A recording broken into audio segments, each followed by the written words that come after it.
you're a practitioner, you're either a C-suite leader in the area of cybersecurity, working in development, we all have skin in the game, right? This is basically what it's trying to show us why we should all care about AI, and what brings it all together is AI governance, right? So, show of hands, who's in these areas?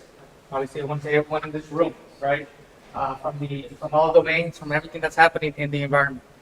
So that's a really good starting point to tell you guys why we should all care about this. This is a graphic from the ISACA IA readiness. I'm not going to go through all the questions, but they basically break it down to three main areas, right? Your benefits, so ROI, how's it going to make money for the organization, right? That's first and foremost most important to any organization, to any business, to keep the lights on, right? Is it aligning to the overall strategy of the organization, of the overall, end line, end goal for all their projects in flight? AI risks, right? Risk management, regulatory compliance. You've heard of those things. That doesn't really change. AI, we're not reinventing the wheel. You're bringing all these things together. Maybe ethical AI uses might be a little bit different spin on it from the risk perspective. And then the resources, right? HR, training, onboarding, procurement, communications, reporting, marketing, all those areas where AI seems to have a predominant, plan to market, to get more people to buy their product, to be in line with their brand, right? So that's actually a really good starting point to talk through about the things that will drive AI readiness for your organization. So why responsible AI matters? Why does it matter, right? AI makes high impact decisions, hiring, budgeting, like I mentioned, the high-end strategic initiatives happening at the top. Operational resiliency, right? Nobody talks about cyber resiliency more than we should, right? We should be talking about cyber resiliency. Risk includes your bias risk, lack of transparency, misuse, and data privacy implications, right? The adoption of AI, especially large language models, LLMs, and retrieval augmented generation, RAG, has dramatically increased the speed and volume at this with the risk introducing sprawl, right? Tech sprawl, tech debt, like I mentioned in the previous talk. So this is from the Hacker News, a really good article that just came up here a couple of weeks ago. Look what it says. Consider an internal support chatbot powered by LLM. When asked how to connect to develop an environment, the bot might retrieve a Confluence page. If you're using Confluence as an example, right? Containing value threads. The chatbot can unwittingly expose secrets to anyone who asks the right question, and the logs can easily leak this info to whoever has access to it, right? Worse yet, in this scenario, the LLM is telling your developers to use plain text spreads, right? The security issue can stack up quickly, right? So that's a security implication of AI, right? The situation is not hopeless, though. In fact, look at that. If proper governance models are implemented, not more AI, not more tech, not more tools, not more things throwing over the fence. No, they're basically saying the root cause to deal with the root cause and how to fix the root cause is appropriate governance. Of course, secrets. We talked about secrets in the last talk. Of course, secrets management, hardening the secrets, making sure that's delineated and taking the time is really important. But it's that caught my eye. Hacker News, hackers talking about governance as your saving grace, which is interesting, right? Some of the pillars of AI governance, your ethical principles, data governance. So if you have data governance programs in flight, you're right there. You're right there. You have a real starting point in regards to your AI management and AI governance. Model transparency, explainability, right? Risk and your impact assessment. Regulatory compliance, security robustness, human oversight. Who here, show of hands, conducts security risk assessments in their shop? I want to see everyone's hands raised, right? That's a problem that, not everyone's doing that, right? That is kind of level setting the stage of understanding what we can do to secure ourselves in regards to the overarching body of work. There's a lot of definitions of AI governance everywhere you go. There's a mixed bag, right? This is what I found as I did the research. Frameworks, policies, and processes of ethical, security, compliant AI personal area networks, something that's near to your heart, right?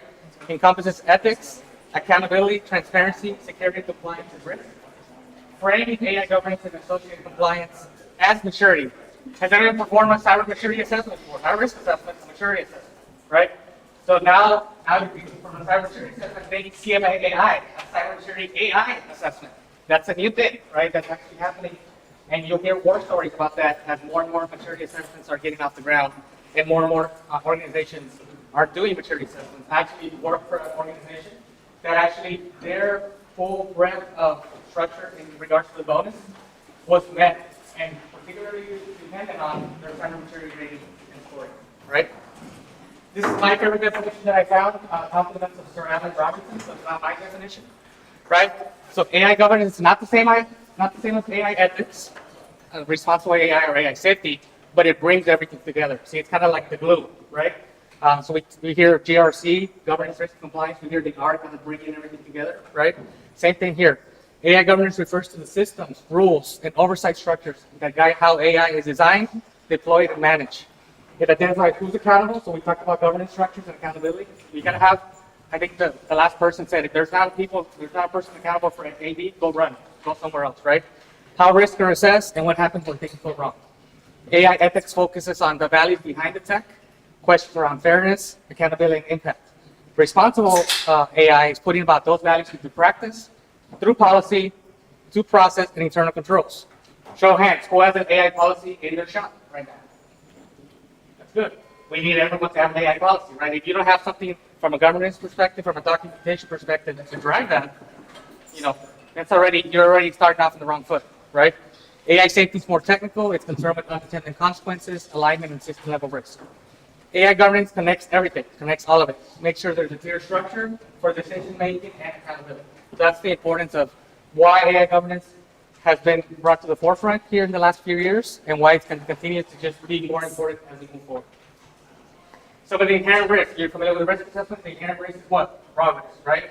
These are some of the raw risks that we talk about when we deal with AI. Identify AI-specific challenges and drivers for identification, change, and subsequent impact. What drives this? Your inventory, asset management, right? You need to know what's actually happening, what's actually going on in the environment. That's first and foremost, right? So complexity, AI is rapidly evolving, right? We all know that. So much so that AI stacks outpace, outman, and outgun everything that we're doing from a security perspective. Data demands, right? Lots of huge data loads, data strains, bias mitigations, and privacy considerations. Continuous updates to AI models and emerging behaviors make oversight that much harder and more strategies. So there's really more onus on us to, bring this in, right? Make sure that we have really good visibility to what's actually happening. So has anyone ever crawled while run, right? Kind of perspective, right? Who has a privacy program in their shop? That's your starting point, right? I mean, I heard a hybrid leader say, we just don't know how to get started. We're just going to block everything. That's not the right approach. They have a privacy program in place. Use privacy to help you your perspective on AI, right? Expanded attack surface means more a need for data governance, not just AI governance. Think PIAs. Has anyone heard of privacy impact assessments? They're part of the privacy program, right? PET. Does anyone know what that stands for? PETs. Privacy enhancing technologies. Also, those are part of the privacy program as well. Know what those acronyms mean. Knows how to actually be labeled, identified, classified, right? Risk-based approach. I hate when people say we're taking a risk-based approach. Is anyone doing that? I hate that, right? What does that even mean? What the hell does that even mean, right? Look at that, right? Revamp the cyber risk management program, the security risk assessments. Incorporate a question. Are you using any AI? Are you using any LLM, any RPA into your assessment? People are not even asking that question. So how can we actually get good visibility into actually what's happening, right? Think making those progress from a baseline descriptive perspective to all the way to normative controls and control environment. So think the CMMI. Is anyone familiar with the CMMI matrix for maturity? Right? So think that you're building from a 0 to a 5. Just level set. See where you're at. Start at a 2, start at a 1. Whatever it is, build out that foundation as you're moving forward, right? Leverage existing frameworks like the NIST AI RMS. Has anyone heard of the CSF? I think everyone has, right? Well, AI and NIST have an RMS, and that's not a framework in place, but it's a good starting point, right? And complement your playbooks as you crawl, walk, and run your way to AI governance dominance, because you have to dominate this, right? Like I mentioned, privacy. Use privacy to fuel that program, right? Using privacy and using privacy programs are help to minimize the potential risk of AI governance, relationship, right? PETs, privacy enhancing technology, can be implemented in various applications, including secure training of AI models, generate and analyzing statistics, sharing data between different parties, right? PIAs, or privacy impact assessments, manage privacy risk in AI, especially when they link in cybersecurity, right? By incorporating AI, PIAs can help organizations identify, mitigate potential risk, privacy issues, make sure you're complying with the data privacy laws that are in place, and building that trust. You're building trust with those users at that point. So this includes data collection, processing, evaluating transparency, the explainability of AI models, implementing those safeguards, maintaining data retention and deletion records, right? So what's actually happening once the systems are offsetted, and getting ready for to be sunset, right? So like I mentioned, frameworks, right? AI RMF, just a maturity overview of what the AI RMF incorporates. Four main functions, right? Govern, map, measure, and manage, right? They are calibrated to the AI RMF categories under risk maturity reporting. 72 subcategories of AI characteristics across data, training, and inference models. Emphasizes accountability, transparency, reliability, safety, fairness, privacy, and resilience, right? So think the CMMI model, like I mentioned, from a maturity perspective. Think COVID. Is anyone familiar with COVID from a governance perspective? I know I work for an organization that managed COVID as a governance model, right? Incorporating that to make sure, find out where you're at, find out your maturity, find out what's actually happening. Other resources around that, MITRE. MITRE AI maturity model has the 6 pillars, right? You're familiar with the MITRE security attack framework, right? Why not incorporate the attack framework into your AI governance relationship, right? To deal with ethics, strategy, technology organization, and performance-related items in your shop, right? So some of the core components of AI governance as it relates to cybersecurity, right? Adversarial risk and having model and risk cards, right? There's really good information of risk cards and risk scoring. Google has a really good program for that, right? Operational objective includes bringing the legal team and regulatory requirements. And I asked that in my first talk last year, or my talk last year. Any lawyers in the room? No? Oh yeah, that's right. We have a lawyer in the room. So it's really important to have that relationship with the legal team, right? LRRs, laws, rules, and requirements. It's really important to get them in the room because ultimately they make the determination when there's an incident, there's a breach. It has to come from them, not from the security teams, not from anyone else, right? So having that AI asset inventory, your asset management program, right? Your application data lakes, your CMDBs, right? Existing AI services, tools, and ownership should be cataloged. Does anyone have an SBOC program in their shop? Software bill of materials, right? Has anyone heard of SBOC, right? So that's a really important delineation to bring that in and have all those things in place to make sure you have full visibility to what's actually happening, right? So think the whole glacier picture, right? Everything on the top, and then nobody knows what's happening at the bottom. Same thing. Who's incorporating threat models in their shop? Threat modeling. Great. That's the first thing you want to do. When something new is built up, something new stood up, get to threat modeling. Get to threat modeling, look at the architects, work with the architects to find out all security implications, and either something like an OAuth requirement or something that takes their own adventure, depending on how they're going to remediate, before the cybersecurity teams and security risk analysts get their hands on it, right? So having threat modeling is definitely a really good way, cost-effective way to identify and mitigate risk, protecting data, shielding privacy, and ensuring a secure, compliant integration with the business, right? Testing, eval, verification, validation metrics, right? We all want to know KRIs, KPIs around these things. That's how you build those metrics. That's how you build those guardrails, and that's how you build that reporting for the C-suite and the leadership teams. AI governance matters because it builds bridges. We talked about building bridges. Everyone has given a game, like I mentioned at the beginning of the presentation. Everyone has a part to play, right? From the impact decision making, from the hiring that's actually happening, from the finance, and even people's livelihoods, right? Everyone thinks, the AI, the most circumstantial threat to existential threat to AI is people's livelihoods, right? And like I mentioned, when you take the CISP, whenever you see a question around anything, loss of life, first thing, right? And you want to select that to protect the loss of life, and then you go down the road. Same thing, right? Risk includes bias, lack of transparency, misuse, data privacy, and we're going to talk about the OECD here coming up in the next slide. Governance enables trust, accountability, and innovation. So you're starting to see a predominant theme here, right? Accountability. We have to have accountable stakeholders in the room. Show of hands, who's familiar with the OWASP top 10, right? We have top 10. I mean, they just showed the top 10 for not human identities. These are the top 10 for LM and Gen AI, vulnerabilities, right? But if you think about it, just kind of see through them, kind of immerse yourself in them. They're really familiar with the top 10, where we're doing from the AppSec side, from the security side. We're not really reinventing the wheel. A lot of them are basically almost the same, right? So you incorporate those security parameters to benchmark against those things. You can have coverage for AI. Maybe some things are a little bit more AI-centric, okay. But at least you kind of have majority of the things kind of tucked in, picked and tied, and evaluated or assessed if you're following this sort of prerogative in demands of understanding the validation of OWASP top 10 vulnerabilities, right? Model lifecycle governance, so AI models, right? So usually you start with the model design, the training of model, validation of model, deployment of model, monitoring the model, and retiring of models. Because I think I just saw a statistic, like models are being retired every, what, 3 or 4 months now? I mean, it's insane. I mean, just the churn and the amount of rapid deployments that are happening, right? Some of the key documents like I mentioned, look at the model cards, look at your data sheets, look at the decision log. That's building the foundation of how to study for AI governance related prerogatives as you're evaluating, as you're testing, as you're scaling up in AI, right? From a compliance perspective, I'm a compliance professional as well. I did that for a few years. I have some folks in the room that I supported from a compliance perspective. There's a lot of different things happening, right? The EU AI Act. I mean, has anyone heard of this one? Is it familiar, right? What went full force in August of last year, right? Organizations are full-blown flag mode right now on the U.S. side, right?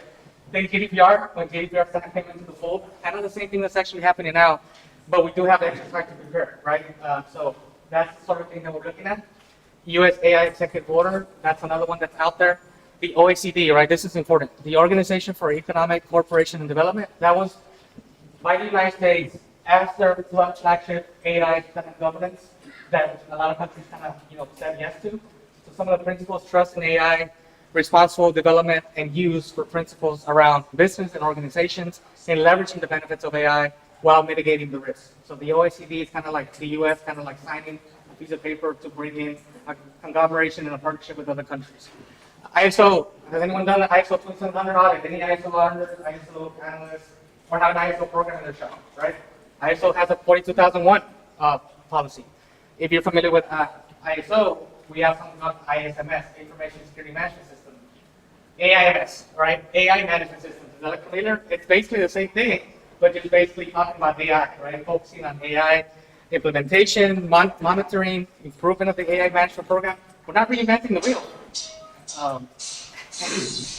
No worries, no worries. Next, AI management framework, the RMS AI, right?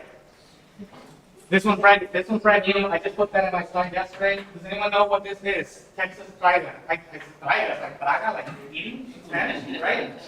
This is actually going to be signed by Governor Abbott tomorrow. It's the Texas Responsible AI Governance Act. Has anyone heard of that? Does anyone know it's actually coming into fruition?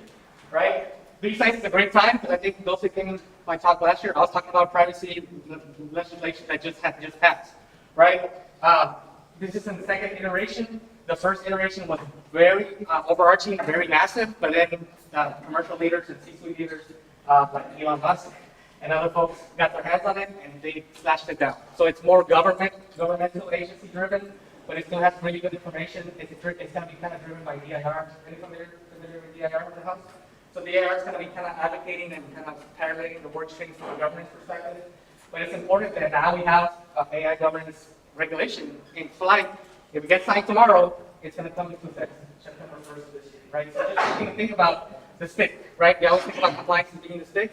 Well, there's going to be more sticks to kind of hit people in across the head sometimes, depending on what's actually happening. Especially, with the implications of violations and fines, right? So going back to AI and governance in regards to cybersecurity, right? So red teams always going to be looking at mimicking what attackers are doing, right? We look at weaknesses in the models that they have deployed. Hence, quote unquote, caveat, the models that people know we have deployed. There's also some shadow IT, shadow AI. If people just kind of running off their own, doing their own AI without teams actually being aware of that, that's a problem in itself, right? The blue teams are defending and improving their resilience to make sure that red team findings are procured, are run through, and have playbooks built out, right? The governance, the GRC folks are going to be looking at improving risk posture, risk. I totally get what you said about, hate the word risk, but that's why you have to have that partnership because sometimes those technical teams don't really want to work with GRC folks because either they feel they don't have the right, professionalism, the right acumen, the right feedback, and the right mindset from their perspective. So remember, right? IT and cybersecurity, always clashing. It's really important to get rid of that whole clashing mentality and work together because if you have that clashing mentality, things are going to, get missed, and things are going to have, you're going to have gaps, right? From a red team perspective, reconnaissance, right?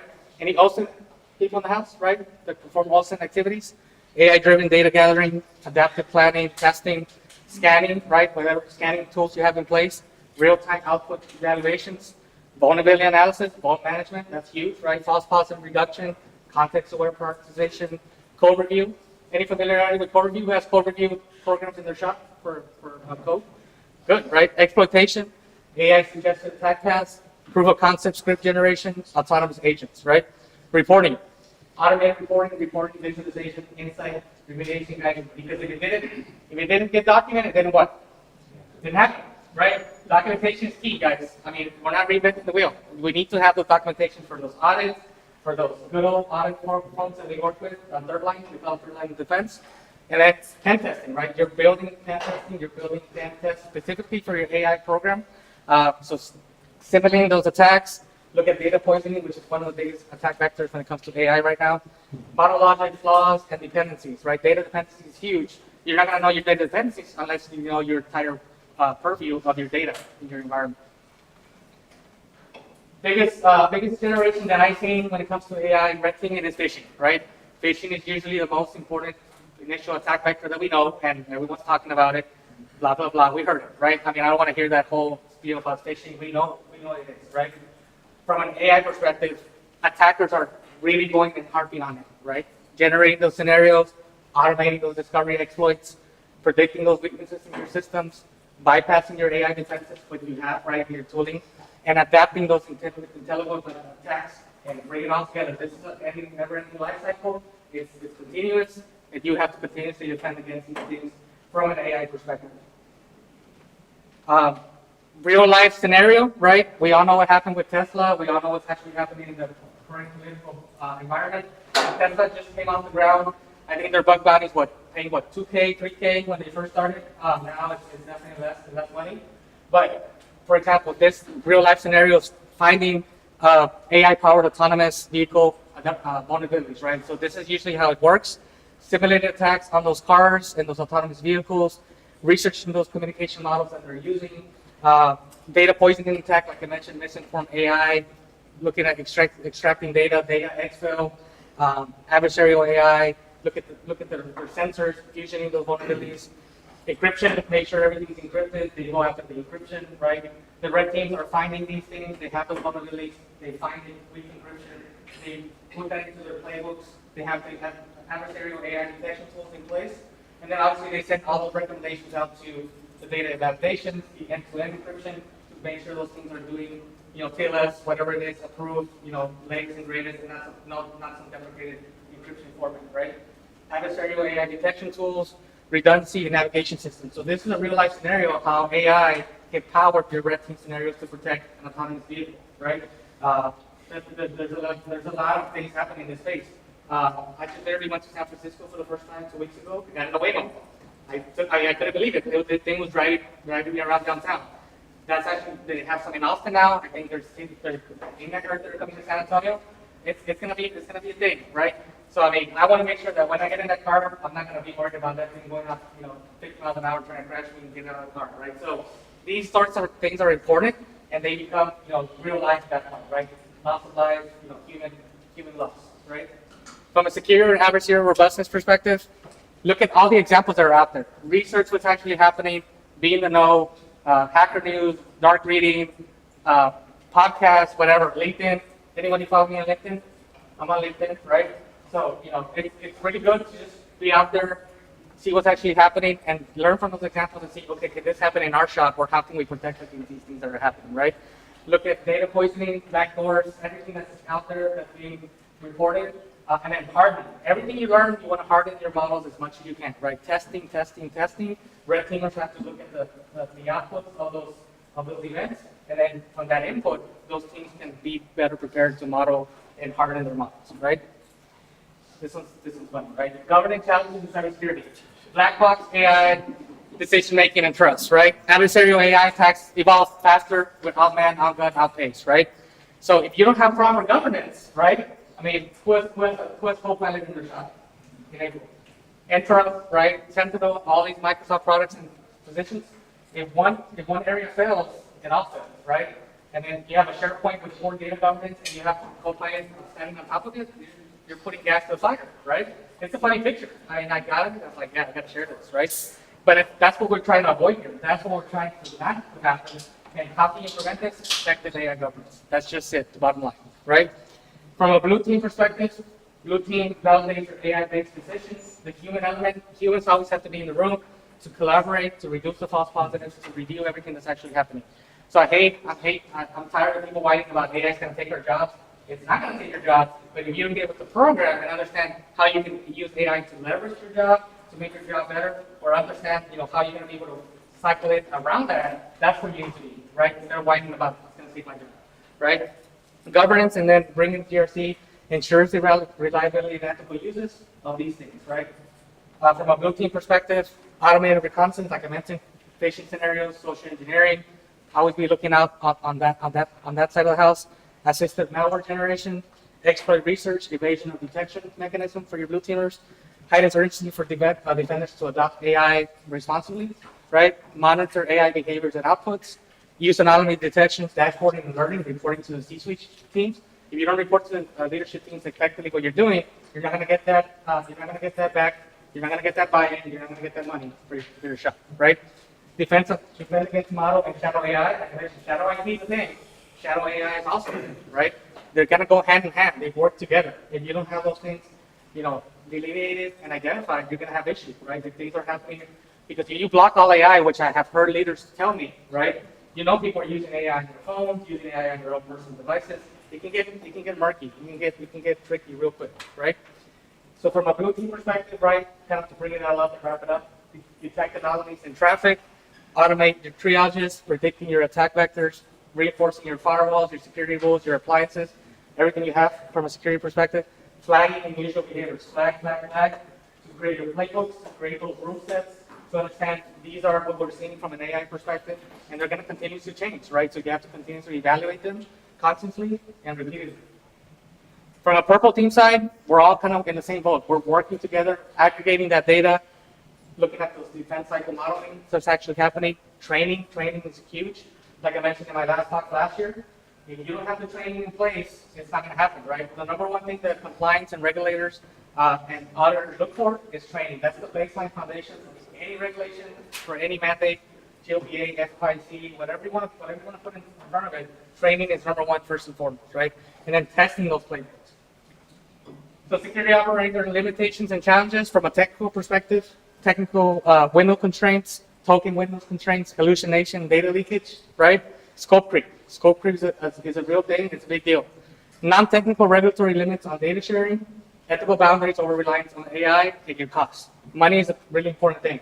I mean, you cannot just, boil the ocean and just think you're going to have all those solutions and have all the money in the world to pay for them, right? Mitigations, RAG, for domain knowledge, human oversight, stringent approval workflows. To people that know what RAG stands for, is retrieval augmented generation, technique that combines the power of large language models with external knowledge sources like documents, databases to produce more accurate, relevant responses. RAG systems first retrieve relevant information from a knowledge base based on the user's query, and then use this retrieved information to augment input prompt to the LLM, leading to more informed and direct responses. But there's a lot of security implications to that, right? That's why it's kind of ironic that everyone went to the cloud. Now with AI, they're kind of coming back in-house to have their own AI systems with those guardrails, with those security perimeters, because they don't want their information to be out there, to be exposed, to be trained on, right? To be evaluated. You're looking at intellectual property, you're looking at healthcare information that shouldn't be out there. All these sorts of things are happening in AI, and they're powering their AI programs, and people are bringing it back in-house, right? I work for an organization, they call it GPT, like ChatGPT, but they call it the name of the organization GPT, right? With the 2 letters, acronyms, which was really interesting. So from the GRC perspective, right, who makes the decisions? Policies, controls, that's what that is, right? Risk, what could go wrong? Always ask yourself what can go wrong.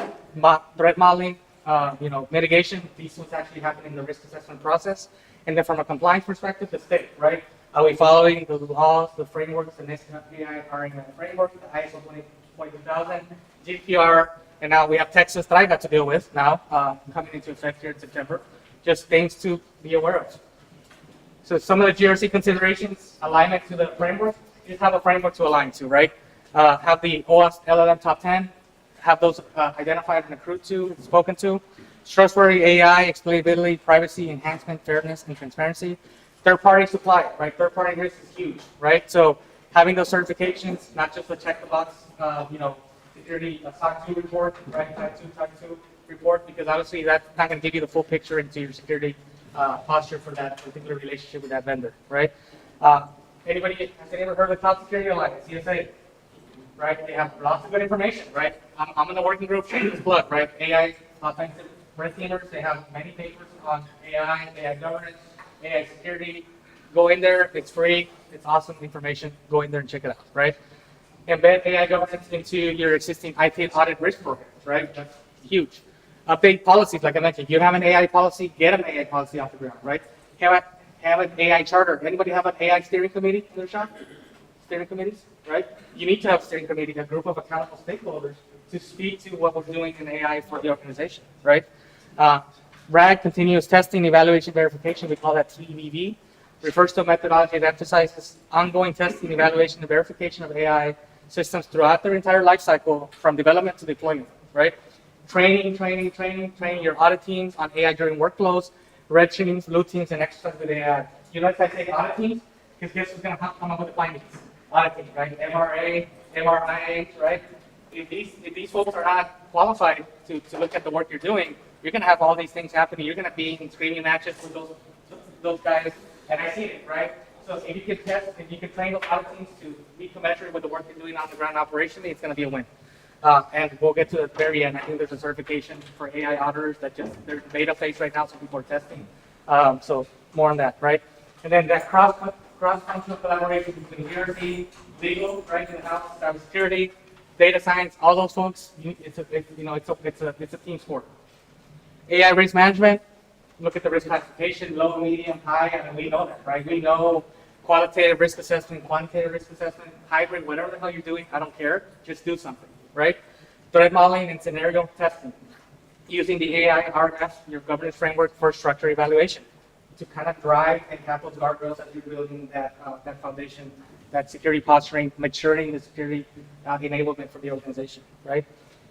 Has anyone heard of explainable AI, XAI, right? So use XAI techniques, explainable AI, have human in the loop, always make sure the human is in there, validation, everything that's high risk, right? Critical decision making. Have those logs, transparency, and decision rationale documents, right? Same thing with logs, right? Send everything as log. Okay, well, what does everything mean? How those logs are identified, what's most important, net flow logs, database logs, whatever logs you have from the security perspective. Now you got to worry about logs in regards to output from AI systems as well. So you have to make a risk assessment to make an understanding of what logs are most important to the organization to have that, right? Some of the tools and platforms that I kind of looked at that are out there: IBM Watson, OpenScale, Azure AI, Content Safety, and then, like I mentioned, the Google model. CAR Toolkit is huge. It's a great resource. They help you monitor half fairness checks, bias detections. There's lots of tools out there in the environment to kind of help you, depending if you're Azure shop, Google shop, or any other shop that uses AI out there, right? Some of the most common AI governance challenges around, like I mentioned, cost, complexity, third party, right? TPRM is always going to be that X factor. So as you've seen, for worse rather than good most times, right? That end party, fourth party. I mean, like I mentioned, 60 to 75% of cybersecurity incidents come from what? Third party, right? And end party relationship, something that has a cascading downstream impact that's going to ultimately have an impact on the main organization procuring their services or procuring anything that could come from a data side, right? Specialized knowledge is required, leading to talent shortage is a big risk as well. Synthesizing AI risk management with existing risk management programs requires broad stakeholder agreement. I mean, because if GRC wants to understand that they want to incorporate AI to the risk profile, they need to let that know to the teams handling enterprise risk management. Because if there's a disconnect between enterprise risk management and GRC from the cybersecurity side, everyone's going to be up doing their own thing, and that's also a problem, right? You're going to have just bad things happen and not good reporting, and just everyone's going to be just doing different things. Data privacy challenges will constantly be there, putting pressure on systems and increasing, like I mentioned in the previous talk, tech and compliance debt. You need to have that understanding to avoid reducing the tech debt as much as you can. Case study, right? This is interesting. The Microsoft AI security breach is happening in 2023. Microsoft AI-based tool missed-sponsored cyber espionage, right? Lack of crazy, right? Everything, cyber espionage, AI, and the root cause analysis from that assessment was what? Human and machine failures combined, governance, right? That's basically the root cause, right? It wasn't tech, it wasn't AI, it wasn't this, it was just that they had bad oversight on how they procured their model, right? That's what led to cyber espionage when it came to that particular case study. So once again, the onus is on us to work as a governance function and security teams together to avoid having that case study, to avoid having those findings as a root cause from a breach, from an incident, from something bad. AI governance enhances cybersecurity. AI can create new security risks, like I mentioned, data poisoning and adversarial attacks. Governance sets AI safety designs and usage policies. Risk processes identify exploitation points. Compliance ensures auditing and transparency. So you have your business information risk. Who has a business in their shop, right? Like the business is going to be doing their thing. Business talks to the teams from cybersecurity. They look at the threat investigations, the threat detections. They look at the security response team. They work with the security incident responders, right? BSIR, all those good stuff. Feedback and reporting. Never-ending cycle, churning, always, right? So having somebody in the business to level set the expectation and move it forward to the cybersecurity teams and continuously do the work. Because if you have something, if you have a failure in one of these areas, there's going to be an overarching systemic failure at that point, right? So keep that in mind. Some of the governance challenges in cybersecurity: black box AI decision making. Don't have everything in black boxes. It involves making trusting decisions for the organization. Adversarial AI attacks are evolving, they're changing, they're happening, right? Compliance patchwork, right? I mean, we still don't have I was here last year. Here we go again. A year later, we still have a U.S.-based privacy law overarching for everyone, right? So it's a patchwork of laws, patchwork of requirements, but just be tuned to what you need and what is applicable to you. And unfortunately, that's still considered a challenge, right? More gaps, right? No global framework, like I mentioned. Uneven enforcement levels, bias in your training models, unregulated offensive security tools, lack of audit trail, right? Lack of documentation, lack of good GRC practices. From a recommendation from a governance perspective, implement the frameworks early, guys. Have a policy, have a steering committee, have a charter. You got to start that, right? That's where you start, and then combining with the red team evaluations and the blue team evaluations, and then integrate that human oversight at every phase, at every stage, and that's where you're going to be best prepared. I'm not going to say 100%, nobody's 100%. If they tell you it's 100%, they're lying to you, right? That's why you have a inherent risk. You add the controls to that, you have a residual risk, but that residual risk is acceptable within the acceptable levels for that organization as they're preparing and disabling AI or enabling AI. AI governance is a team sport. Yes, it is, just like cybersecurity, right? Governance responsible AI use, defining the boundaries, aligning the security objectives, sharing those rules across the teams, critical for cyber defense, right? Impacting the security teams directly, bridging that divide between the tech and the policy gap teams and the GRC folks, encourages data sharing, enables secure AI deployments, standardize threats and responses, and all that is bringing it together, guys. So everyone has skin in the game, like I mentioned at the very beginning. Basically doubling down on that here. So understanding that everyone needs to have a seat at the table and understand that it's really important to get these things done. The future of security and AI governance, right? Global regulation, executive orders, AI and enhanced automation. I think everyone's talking the SOC right now, EDR, XDR, incorporate AI into your SOC. That's where it starts, but it's, like I mentioned, it has to be driven by the business. So you're looking at all AI. A lot of boardrooms now, when they hear AI, they're salivating, they're animated. I mean, I talked to security leaders, they have a really good interest on AI. So they're interested in what's actually happening. And it goes back to the last point.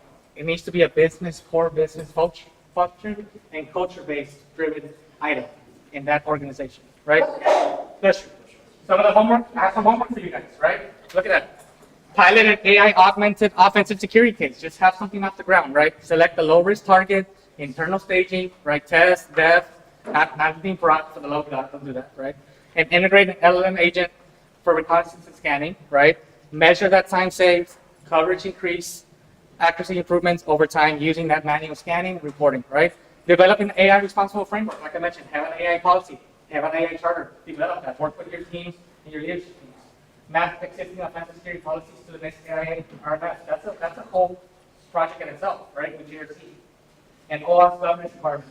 Create an AI-specific security playbook, detailing approved tools, scopes, approval workflows, and audit logging requirements. Upskill and structure oversight, right? Train penetration teams, red teams on LLM usage, prompt engineering, AI risk indicators. You're training your security folks. You're training your teams, right? Establish an AI oversight committee, like I mentioned. Combining InfoSec, legal, right? And audit to review autonomous agents and approve the rule of engagement and what applies. Embed continuous monitoring and audit at all times. Instrument your AI tool chains to capture command invocations, LLM responses, and decision rationales or explainability logs.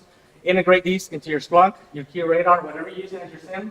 Incorporate that for real-time anomaly detection and post-test audit reviews, after-action reviews, AARs, whatever you're doing from a security perspective, as you're identifying potential incidents that weren't incidents or incidents that were incidents. You do have to have AAR, identify that, and have those AR delineated in a document. Integrate DevSecOps shift left. Anyone heard shift left? I think everyone's heard shift left a lot here in the last few years. Pilot AI-driven vulnerabilities, scanning earlier in the pipeline, in the CI/CD pipeline, feeding results into your existing programs and existing infrastructure, right? Use AI-generated remediation guidance to accelerate development life cycles. So that's good to help deal with vulnerabilities, vulnerability remediation, vulnerability outputs and throughputs. So to recap, guys, AI governance is known as the system and processes that allow AI systems to be developed, deployed, and run on ethical principles, transparency principles, and accountability principles, and have labor requirements and societal standards. Take facial recognition as an example. Ethics might ask whether it should be used at all. Responsible AI tries to ensure it's implemented fairly and transparently. AI safety examines how the system could be exploited if it fails. Governance sets those boundaries, who approves it, how it's reviewed, and what safeguards are in place. Without governance, the rest is just theory, and theory doesn't hold up under audit. True, right? I think you all would agree to that, right? So it's important.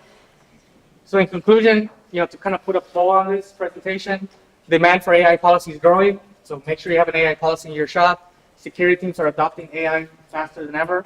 Governance must evolve with those changing of the guard with AI. Cross-stream AI governance and training is needed. Feature security is going to depend on it.